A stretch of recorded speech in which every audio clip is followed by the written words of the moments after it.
What's up, spectators? Welcome back to another episode of Phoenix Wright Ace Attorney Dual Destinies.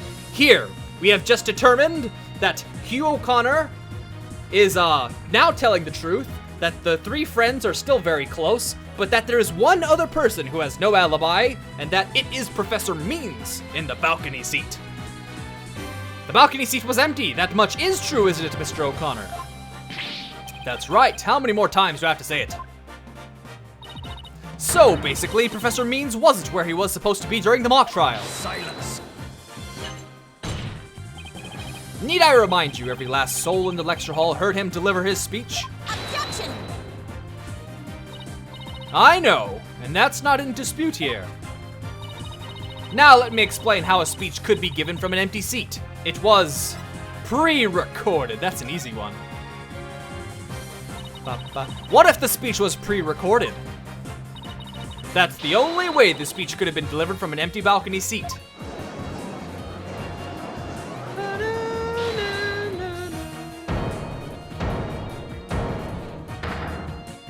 Why are you objecting? Wait, are you accusing Professor Means? That's insane! I mean, he's the one who gave me the tape recorder. Take this to the police, He said? and tell them you found it. What? Wait a second. Mr. O'Connor, did you just say that Professor Means gave that phony recording to you? Phony? The defense will refrain from hurling unsubstantiated allegations. Well, I said he gave it to me, but what do you mean it's phony?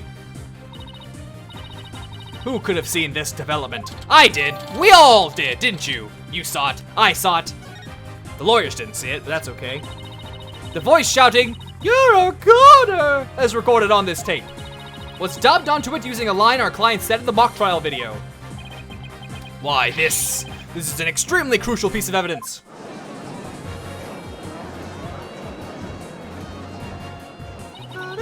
Professor Means gave Hugh the phony tape.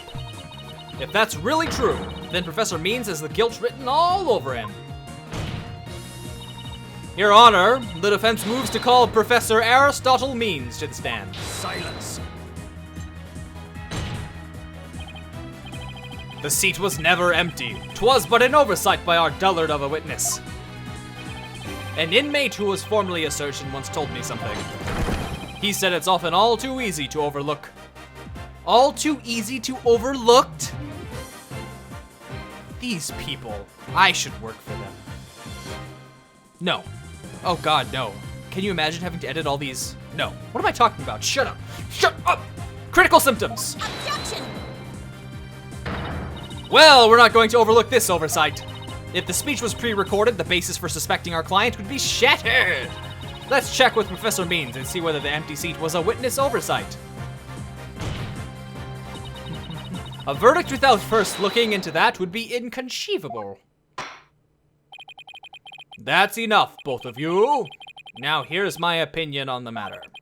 While a surgeon overlooking critical symptoms is a problem, a witness's oversight too must not be overlooked. Thus, as to the matter of whether Professor Means was or was not in his faculty seat, I believe we must ask the professor himself.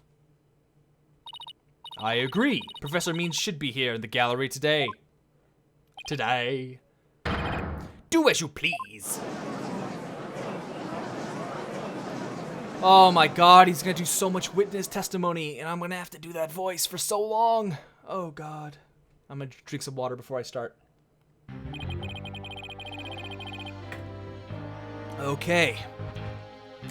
Will you please state your name and occupation for the record? Certainly, I am Aristotle Means. I teach the lawyer course at the Miss Legal Academy, and let me add that I welcome any opportunity to assist with the trial. I don't care for this undue suspicion. Don't worry, Professor. We're just interested in the mock trial video right now. We just need to take another look at that speech you gave. Can we count on your cooperation in this? Very well, if that's all you're interested in. Please proceed, Miss, We need to find some sort of evidence that shows this speech was pre-recorded. All right, I believe we're ready. Let's roll the video. All right, let's pay close attention.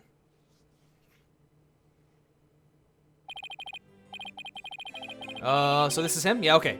Good afternoon. I would like to start by thanking you for coming here today. The mock trial, the crown jewel event of the school festival, will begin shortly. When I was a student, I too could hardly wait for this day to come. Ooh, it's so interesting. Oh no, I'd forgotten how long and boring his speech was. Wake me up once this is over.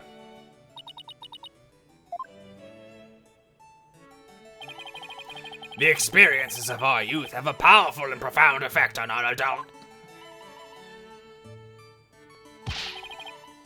Ah, you there, wake up, pay attention. I'm awake! Isn't that right, Your Honor? Huh? What? I'm awake too. Wide awake, you see. Oh, see?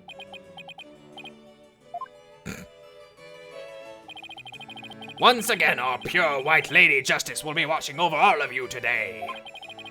Pay attention and you may make a difference one day. Now, let me, mock trial begin.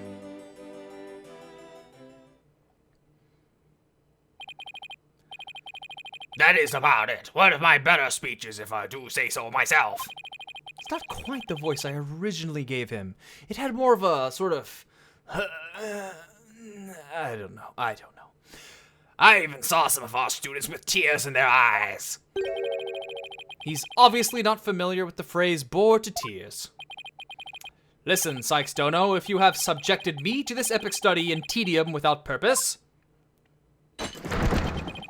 Taka will feast on your tongue after I've cut it out.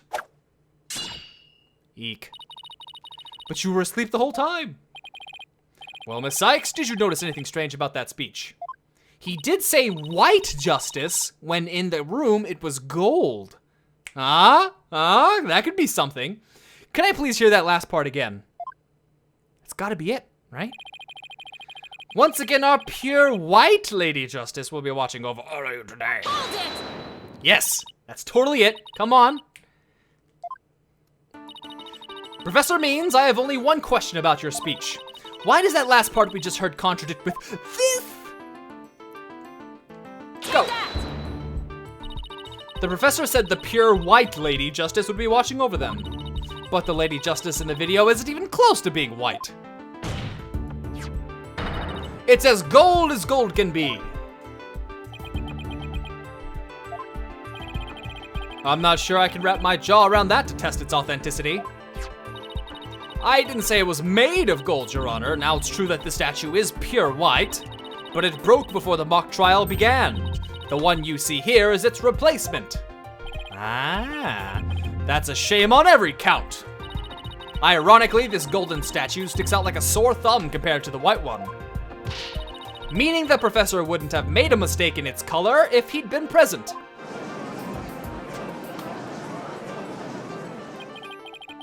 It seems that I have caused some confusion, but it was merely an oversight on my part. Objection! The statue was in the middle of the room. How could you not know what it looked like?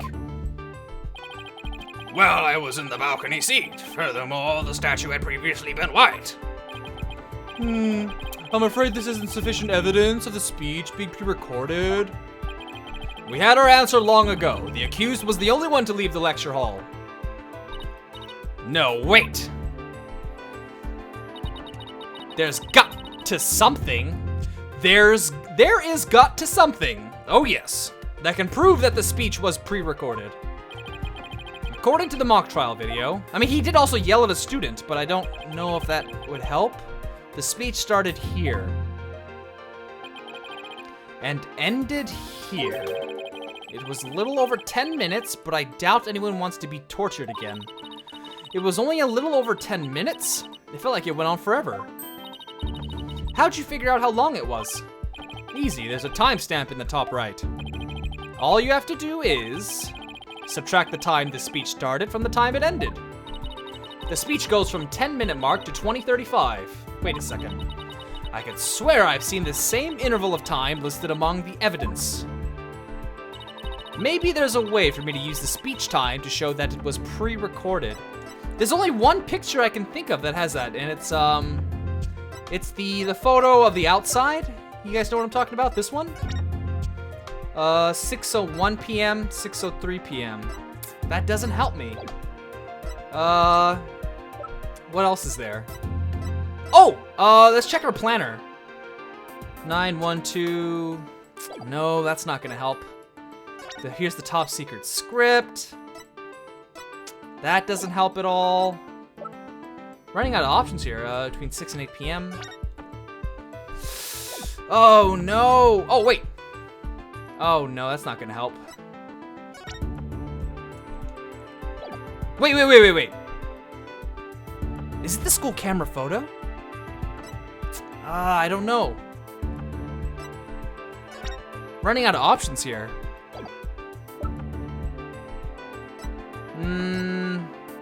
This isn't right. This is only 2 minutes long. But it's the only thing it's like the best option I can think of right now. I can look at the, oh! The tape has about 10 minutes, 35 seconds of noise requiring further testing. This must be it. Yes, I'm gonna present this, and it's probably right. Take that! I would like the court to take a look at this. And this is the voice print analysis that proves the voice on the tape recorder belongs to our client. Yes, but didn't we just establish that the voice on the tape recorder was a fabrication? We did, but what I'd like to focus on is the noise that is also there. Noise? Yes, the defense believes it resulted when the tape's previous recording was erased. And what do you hope to prove by that? The length of the noise is what's important. It's 10 minutes and 35 seconds in all. And what did the timestamp read at the moment Professor Means began his speech? That would be exactly 10 o'clock. Now let's fast forward this long-winded exercise in boredom to the end. Okay, stop. The video timestamp now reads 20:35. Based on this, we know the time it took for the speech alone. Right, subtract 10 minutes and you get 10:35. 10 minutes and 35 seconds. Right, 10 minutes and 35 seconds. The same as the noise on the tape recording. I assume you all understand what this means. Professor Means' pre-recorded speech had been where the noise is now. Silence. You seem rather confident considering this is a mere happenstance match of numbers. Objection! But is it really just numbers? The lab is continuing their study of the tape. So far, they found signs of overdubbing. But it's going to take a bit longer to recover the audio that was erased. The police are analyzing the noise as we speak. It won't be long until we know what was originally there.